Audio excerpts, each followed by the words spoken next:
So here is finally the Night Timber X, a really interesting RC airplane with these LEDs installed. As you can see, it's just almost pitch black outdoors, so I cannot even see my DX8. But the actual Night Timber X looks really nice with all these LEDs, and without them I surely couldn't fly in this kind of darkness. So checking the surfaces, everything seems to be working. I'm deploying takeoff flaps.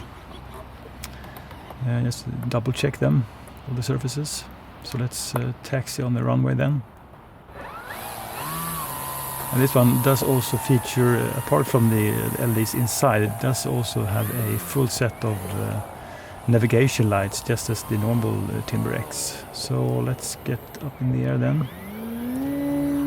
Really quick and dirty takeoff. So the Timber X is actually super powerful when it comes to takeoff, but as I've experienced with this E-Flite plane, it's okay if you go, you know, kind of gentle with it and just cruise around. I think there's no problem.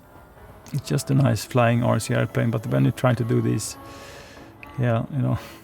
loops and rolls, it actually, I think it does struggle a bit it goes through them, but it's not snappy.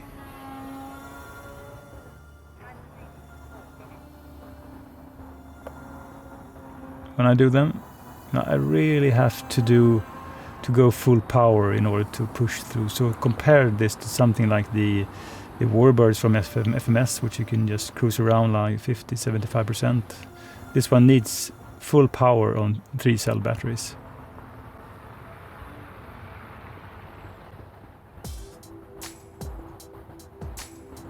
But as long as you just cruise around, I think everything works great. But doing these things, at least to me, it does not feel...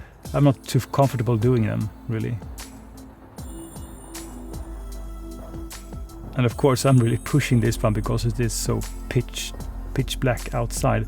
Although I think the LED does all the difference, because now I can actually tell orientation of this one, which I couldn't do if I had, just the navigation light. So the lights inside the wings and the fuselage really help.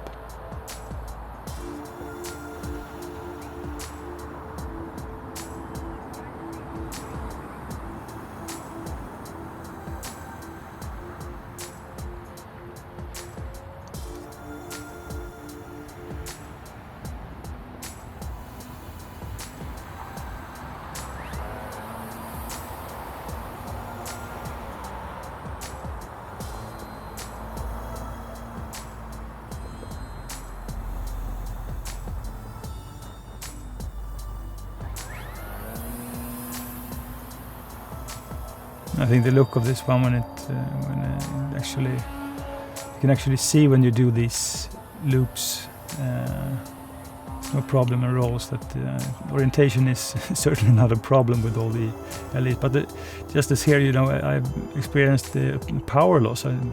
It's like the airplane hasn't got any speed to actually push through. So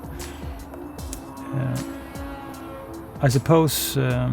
To actually make it fly good through all these aerobatics, I think you actually have to go quite a bit fast before you do them. Or you have to just go 4-cell and you can actually have more power to push through them.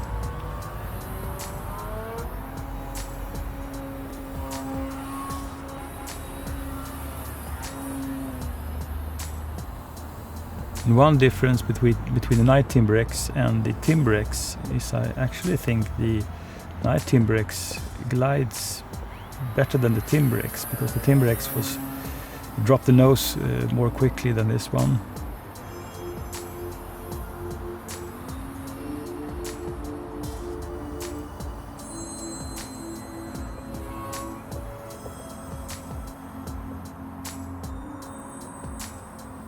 So maybe I'm expecting too much, but I think the aerobatic part does leave me feeling too comfortable, because I just think it's too chunky of an RC airplane. It's a bit of unnecessary weight, actually. I think it would really gain on being lighter.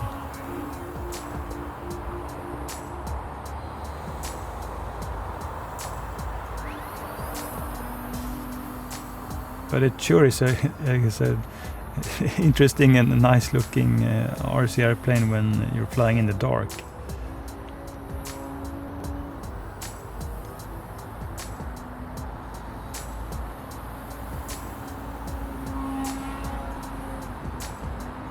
And without these nice LED lights in the wing, aerobatic flight wouldn't be possible, at least to me.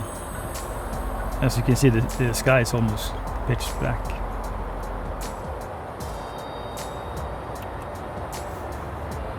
So I'm going to land up for landing, and my experience about the landings is you really have to have some speed and nice glide slope, so it's not meant for super short landings. Really, you have to let it glide and just having a nice slope. So I'm making a turn just to reduce some altitude and speed. And here's the final approach. I'm trying to go as straight as possible. One more turn, and I have to lose some more altitude, so I think it's low enough right now. Going straight. Flare. Oh, well, it was a nice landing actually for the Night Timber X. Because I feel as the airplane is so heavy, it really have to grease the landings. And then we have this interesting feature of the reverse motoring, so let's go backwards, flip the switch, and let's go backwards. I think this is more of a novelty, because I don't know when I will use it, but it certainly is possible to go both forward and backwards on the ground. So that's the E-Flite Night Timber X.